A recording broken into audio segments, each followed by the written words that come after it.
Today's episode is brought to you by Upside. Download the free Upside app and use promo code LOCKED to get $5 or more cash back on your first purchase of $10 or more.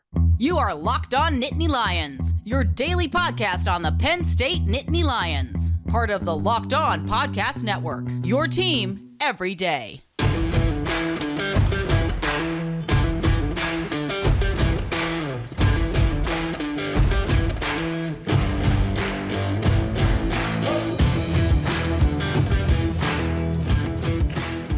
Thanks for making Locked On Nittany Lions your first listen every day. We are free and available wherever you get your podcasts. My name is Seyko, and it is a privilege to be joined today by Nate Dickinson of Locked On Big Ten. This is essentially a makeshift crossover episode. We don't have anyone for Locked On Terps yet. If that's already been dubbed, I'll make it Locked On Terps anyway. But Nate, you are going to be the opposition expert, the Maryland expert for this week's episode. Yeah, I told you before we went on. I don't know if I'm an expert, but I can definitely talk on the Terrapins and get a little bit of insight here. So hopefully I can at least be a good enough replacement player here.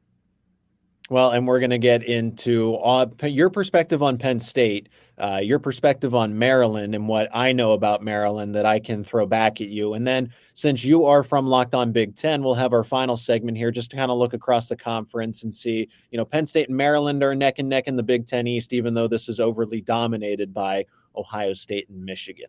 So for your perspective of Penn State to start, how do you view the Nittany Lions right now? They're currently 14th in the AP Top 20, or in the college football playoff rankings. They move up one spot. So do you see this team as a legitimate, at least, threat to other college football teams, or are they still overrated if you think they were to begin with?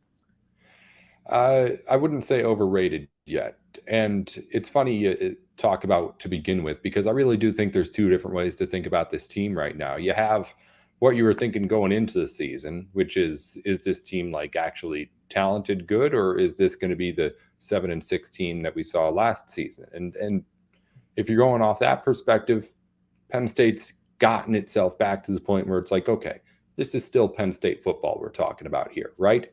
But at the same time, if you're asking, are they really, really contenders to just about everybody in college football? Yeah, sure. But when you played Michigan and you played Ohio State, I don't think anybody really thought that there was a big shot that Penn State was going to come away a winner of either of those games. And if they did, it was going to be some sort of huge upset that was maybe a little bit bigger than like the 10 to 20th in the country ranking that Penn State had earned up to that point. So if you're asking if there's a still competitive team in football there, of course there is. This is still Penn State football. But when we're talking about the team that was competing for national championships not too long ago, there's still a lot of steps to be taken to getting back to that point. And I think that it's been long enough now that when you're taking an outsider's perspective on it, you can think that that's maybe really the difference in the expectation. Inside Penn State, it's still, let's get back to the national championship level and stage.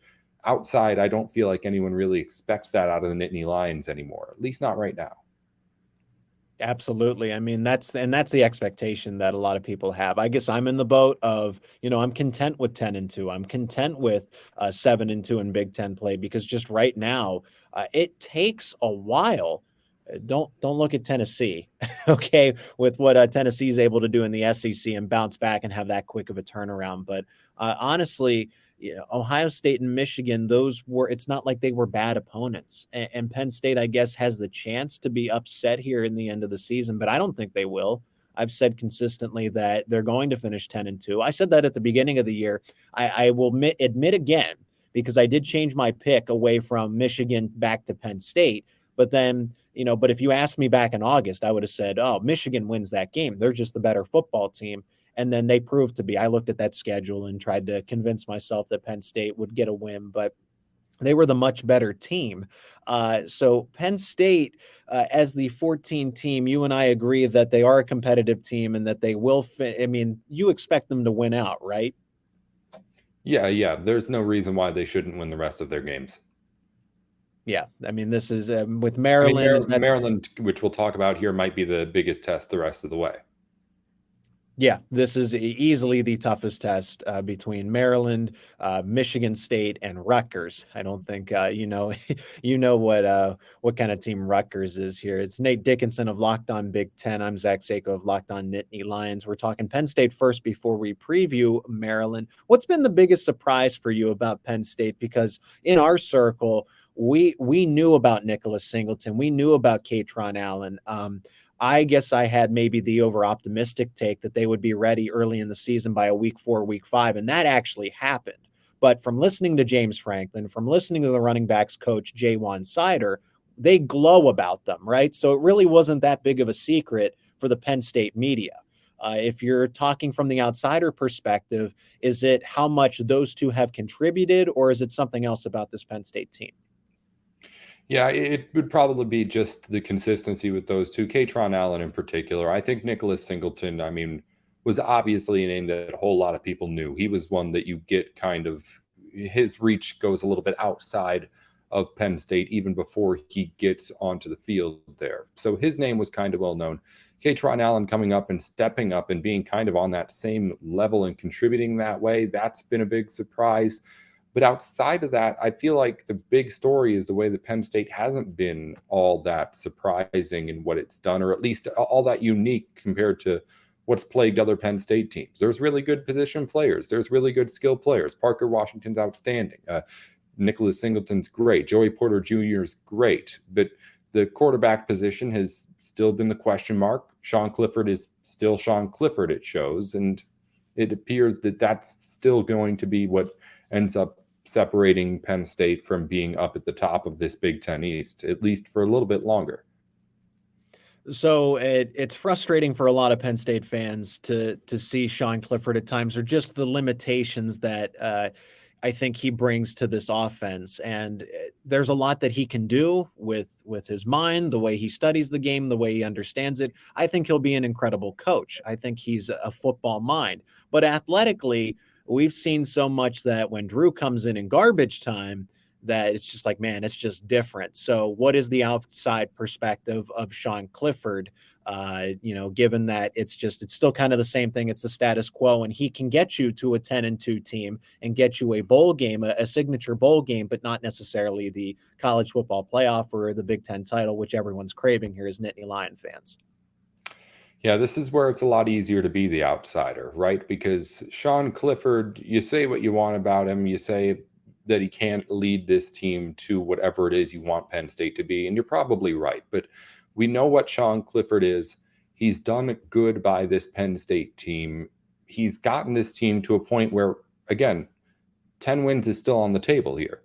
And that's not anything to shake your head at, especially with the season that Penn State had come off of last year, too. So when you're looking at all of that put into context, from the outside, yeah, it may just be, hey, let's throw Drew Aller in, at least if he's not going to be great, get him ready and be future-minded here so we can get someone that we think is going to be great closer to that point, closer in the season. But as far as just what Penn State's probably going to do and what probably is just like the right thing for this season, putting Sean Clifford out there, he's deserved to be able to do whatever he's going to do the rest of the way. You'd be easier to tell me how exactly loud the shouts for a guy like Drew Aller have been throughout the low points of this season. But as far as what's actually going to happen out there, Sean Clifford's going to play out this season, I'd imagine, and probably lead Penn State to a 10-win year, which is going to be thought of as a success, at least inside the school. But I don't know if the fans are really, really thinking how great that is, considering where it could have been. And Drew Aller, yes, he does get a lot of cheers and everything else. It's kind of disrespectful, to be honest. It's kind of disrespectful in the fact that Sean Clifford has given as much as you said that he has. And he's done good by this program. And then the 5-star quarterback comes in and they're booing the 6th-year senior, like everything's his fault. And that's just not the case. The kind of couple more ideas here. And the one is about Drew Aller. I mean, from the national perspective, do people think that he should play over Sean Clifford, or are they in the boat of no, because you said Sean Clifford should finish this entire season, but do you think that people want to see Drew Aller from that national perspective as well? I don't know if I don't know how many people care from a national perspective at this point. I think people Okay. have kind of thinking that they have what Penn State is, if not figured out, it's at a point where they've already lost to Michigan and Ohio State. So they're kind of beyond what Penn State's doing. It's not like the calling for a Quinn Ewers at a Texas or anything like that. But I mean, it's again, if you're thinking about the future of this team and what gets this team to a national stage faster, Sean Clifford isn't going to get that team contending again. And to be honest, this is a season where Penn State isn't going to be contending again anyway, already we know. So why not let him finish out the year? But I feel like Drew Aller is a guy that if you have him out there, maybe he gets a little bit better this season and you end up saying, okay, this did end up helping, but it's going to be something that's fractional at the end of it. I don't think that there's any sort of real point in putting him in here for the last few games. It's sort of like a Cade McNamara, JJ McCarthy at Michigan situation, really, where Cade McNamara was a fine quarterback, did a good job leading Michigan last season, but at some point Jim Harbaugh was just like, hey, JJ McCarthy gives us a better chance for what we're trying to do this year. If Penn State was still in it, then maybe you say, hey, we need that kind of a spark at quarterback. It's obvious we can't beat these teams with Sean Clifford there, but those games have already come and gone. So at this point, you can put Sean Clifford out there and say, hey, finish out your season, help this young guy get ready to take over afterward. And I don't think you're really losing much on the development on the other end. My name is Zach Seyko, joined by Nate Dickinson of Locked On Big Ten. It's a makeshift crossover episode. We are talking Penn State and Maryland. That's coming up in our next segment here on Locked On Nittany Lions. Today's episode is sponsored by Upside. Upside offsets inflated prices by giving you cash back on your purchases. Inflation has all of us thinking about different ways to cut back, whether it's driving less, dining out less, or buying less from the grocery store. We can all agree there's nothing fun about less. That's why I started using Upside. Upside is an incredible app for anyone who buys gas, groceries, or dines out. With Upside, I don't have to cut back because I got cash back on every purchase. I use Upside at the gas station. It is super easy to use, and it's not too good to be true. It works. To get started, download the free Upside app and use promo code LOCKED to get $5 or more cash back on your first purchase of $10 or more. Next, claim an offer for whatever you're buying on Upside. Check in at the business, pay as usual with a credit or debit card, and get paid. Download the free Upside app and use promo code LOCKED to get $5 or more cash back on your first purchase of $10 or more. That's $5 or more cash back on your first purchase of $10 or more using promo code LOCKED.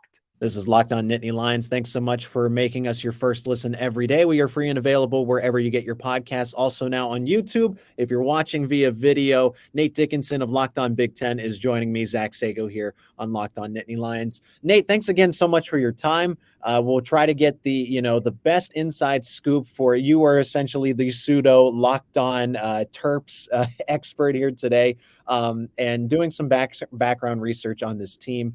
It'll be they actually match up fairly well. I like Penn State in this game, and we'll get to that soon. But Maryland, I think, has surprised a lot of people with the fact that they're 6-3 to this point. The 23-10 loss to Wisconsin, I don't really take that too much into consideration right now, just because that was a bad weather game. That's not who they are, and the weather's supposed to be fair for Penn State at University Park come Saturday here. But what should people know from the Locked On Big Ten perspective? What should people know immediately about this Maryland team, in addition to Taulia Tagovailoa, who is the younger brother of Tua, still starting for this team? Well, that's obviously the name that stands out when you take a look up and down this roster, and he is the name that's going to be filling up the stat sheet. This is a team that likes to air out the football. They like to use that Tagovailoa arm to try and get themselves points downfield. And until last week, this was a fan base that was thinking that this might be the most confident that you could be in a Maryland team in the last few seasons. Terps were on the verge of a top 25 win. They lost to Wisconsin, but again, that team that we thought we believed in Maryland is not a team that loses by 13 and only puts up 10 points against the Badgers.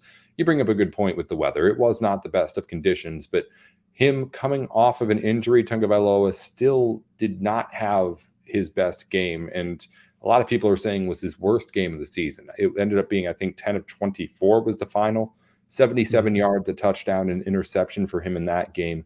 The running game wasn't all that great with him not throwing the ball all that well.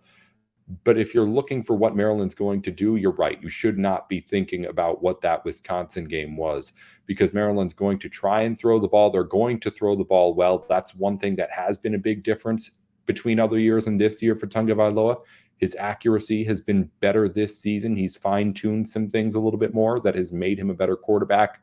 And Maryland's going to try and score some points on you. They don't do a very good job at stopping much at all. So if you have those strengths that Penn State does, like with Nicholas Singleton on the ground game, you can expect he's going to be able to do his thing. But the question is going to be, is Maryland going to be able to put up the points to keep up with you? And outside of last week against Wisconsin, the answer had every single weekend been yes. And they have the offense. They at least have a diversity of targets, I would say. There's guys who you would think would be superstars still. I want to start with the passing game because, as you mentioned, so Taulia Tagovailoa he's a guy that actually is a dual threat. And I think that kind of gets lost in the shuffle that he can do one or the other. And you really got to keep that into account. But they were supposed to have probably one of the better wide receiver cores to this point, and I don't think they've lived up to that expectation. Rakim Jarrett was a former 5-star recruit and committed, and he was someone that was actually recruited by Penn State, and I think he could have thrived here, but that's besides the point. Not bitter that he slighted Penn State. But they also have Dante Demas Jr., who I don't think is the same since he had that ACL injury from a year ago. And both of these guys just seem to, they just have the inconvenient injuries that holds them back from their potential. So what is this passing game with, an 80% Rakim Jarrett, an 80% Dante Demas Jr.? Or is that just kind of my perception and I'm wrong? And, we should be ready for a serious aerial attack from Maryland on Saturday. Well, I don't know if you're right or wrong about those guys and what they can do, but I just know that this Maryland offense, while it may not put up the dominant numbers with the individuals, it spreads out its targets incredibly well. And the yards, too. There's 6 players on this Maryland team, 6 different catchers of passes who have more than 200 but less than 400 receiving yards on the season. 6 different guys. That includes running back Roman Hemby, who, while also averaging 6 yards per carry on the ground, has himself 240 yards receiving too. So while this passing offense is dynamic and it can go over the top on you for sure, what the bread and butter has been is mixing things up. Like if you're looking for, okay, who is it that Joey Porter Jr. needs to shut down here? There's no clear answer. Maybe it's Rakim Jarrett based on what you're talking about with just the pure talent. But Maryland's going to have all sorts of different guys that it can and will throw to. It's going to try and spread out a defense. And it's worked for the most part. Whether or not these guys would have the skills to be 1,000-yard receivers, if that's the way they were playing things, I don't know. But I do know that Maryland is intentionally spreading out the passing game, and there's a reason why there isn't anyone who really sticks out with the big numbers. Yeah, they have 2 tight ends as well. It's Deitchus and Dupree that can factor in, and it's not one or the other. It's both. You mentioned Hemby on the ground. Flipping it over defensively, it seems like Maryland can't stop anything. They are a wet paper bag when it comes to defense, but they have some guys that I like. One of them is a former top recruit and a top commit in Jay-Sean Barham. He seems to be the focal point defensively. I'll get to the defensive backs in just a second because they have a couple individual players that you just at least need to try to take out of the game plan. Is that fair to say? Yeah, every Big Ten team, once you get to this level, is going to have those kind of guys that you need to focus on. The point is that Maryland just doesn't have a big volume of those kind of players, and to be completely honest, they're not trying to play that typical ground and pound Big Ten game, slow you down, low scoring kind of affair here. They're going to want to score a little bit more points. They're going to want to run Yeah. things up on you. There's only been, as I mentioned, before scoring just 10 points last weekend, that team had not scored less than 24 points the entire season. And it goes along with who they've played too, up until it was, I think, Michigan State was the only major Power 5 team that had failed to score less than like 25 points on Maryland. So this is a team who's not playing a whole lot and stopping a whole lot on defense, but it's partially because of, at least when you look at the point totals, because of the way that they're trying to play that game. They don't want to get into that low scoring, slow pace kind of Big Ten football game. They're trying to play with a little bit of a different identity, and it'll show in the numbers on defense, but you're right. It's a little bit deceptive, and they do have talented names out there that you have to at least look out for. The problem is that teams are able to single those guys out when there aren't that many of them out there.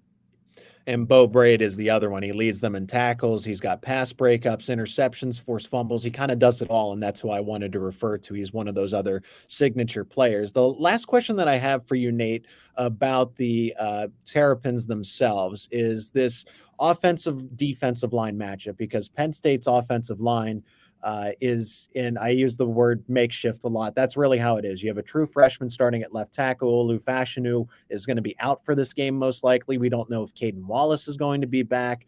Landon Tangwall just got announced that he is going to miss the remainder of the season because he had surgery, and James Franklin's pretty secretive about those. So when he does share that, you know that it's bad news. Hunter Norzad just announced that he's coming back for a 2023 season. I know that doesn't matter against Maryland, but he got rolled up on the first play against Indiana, and I don't exactly know what his status is. So does Penn State need to be worried about a lackluster, let me just say this, a lower standard offensive line against a Maryland team, or is it going to be kind of similar to the output of Indiana where the defensive line's just not that good, so the offensive line will be able to skate by this time around? I think it'll depend on what ends up setting the tone in that game. Nicholas Singleton, let's say, to start off that game, is the at least run blocking able to open things up a little bit on offense. If Maryland's able to get on their toes and start getting aggressive there and attacking, I think that there could easily, of course, be problems when there's injuries on the offensive line. That's always the case, again, when you get to this kind of a level. But if you can get to a point where at least you have to respect what the offense and line and the run game is doing out there to allow the pass game and the offensive line to make up for that kind of what deficit may be out there, then I think you have a chance to be okay and not, again, see more of what you're looking at and what happened against Indiana last weekend. But it'll be more dependent on how Penn State sets that tone than it will be just Maryland's defensive line being bad. Before we look around the Big Ten, Nate, I don't necessarily need a score prediction, but do you like Penn State in this game? I do. Penn State's looked really good against everyone that hasn't been Michigan and Ohio State. Unless they prove otherwise at some point, I'm going to stick with that. All right. So I like Penn State as well, and I'll give my score prediction in tomorrow's Locked On Nittany Lions. It is Locked On Nittany Lions, a like crossover in today's episode, a crossover of Locked On Nittany Lions and Locked On Big Ten with host Nate Dickinson. When we return, we're going to talk around the Big Ten here. Today's episode is sponsored by BetOnline.net. BetOnline.net is your number one source for all of your sports betting info, stats, news, and analysis. Get the latest odds and trends for every professional and amateur league out there. From football to basketball to soccer and esports, we've got it all at BetOnline.net. And if you love sports podcasts, you can find those on BetOnline as well. We're always the fastest and easiest way to get your betting fix. Head to the website today or use your mobile device to learn more. Bet Online, where the game starts. This is Locked On Nittany Lions. Thanks so much for making us your first listen every single day. We are free and available wherever you get your podcast. You can follow myself at Zach_Seyko on Twitter. And Nate, how can people connect with you online? Show's Locked On Big Ten on the podcast, YouTube, and on Twitter. It's 10 at the end, not TEN. And I'm Nate with Sports, personally on Twitter. All right, perfect. It is Nate Dickinson of Locked On Big Ten. I'm Zach Seyko, your host of Locked On Nittany Lions. And now we're going to look around the Big Ten, do a favor back for Nate, as he's helped me out so much talking about Penn State and Maryland in our first two segments. On our last segment, the whole perspective of the Big Ten. And I want to start with I don't even know what to call it to keep it PG, because it's just really messed up on the Big Ten West side of things. Where do you think that who's going to end up at the top of this cluster of mediocre teams in the Big Ten West? I have no idea. At this point, I'd say whoever wins between Purdue and Illinois this weekend is probably my favorite. You've had at times this season, we thought it was going to be Minnesota for a little bit. We thought it could be Michigan State at the beginning of the year. Then in the preseason, we knew this was going to be a wide open division, but it was just kind of insane how everything has played out even up until now. We got to the point where everything's all knotted up still, but it was an ugly, ugly road to get there. So at this point, I was asked the same question about this on a radio hit I did yesterday, and it's whoever can impress me next, to be honest, because there's been 2-week stretches for about 3 or 4 different teams where I've been like, oh, okay, maybe this team's going to be able to put it together. Right now, Iowa and Wisconsin are both seeming like out of nowhere they can put up some points. So maybe one of them ends up doing what they seem to always do and have it together by the end of the year and ready to win that West. But with the way the standings are looking right now, there's no real reason for me to have a favorite. I guess I'd say if I'm just going into the weekend, whoever wins between Illinois and Purdue here, those are the two teams who have at least looked maybe the most consistently good, but it's hard to say that about Illinois at this point and Purdue, even with what we've seen in the last few weeks. And then from what we knew kind of earlier in the season or even before, that this was going to be a boat race between Ohio State and Michigan. I liked Ohio State a lot more than Michigan, just given the fact that Michigan went through so many different changes. They lost an offensive coordinator. They changed their defensive coordinator. The controversy with Cade McNamara and J.J. McCarthy.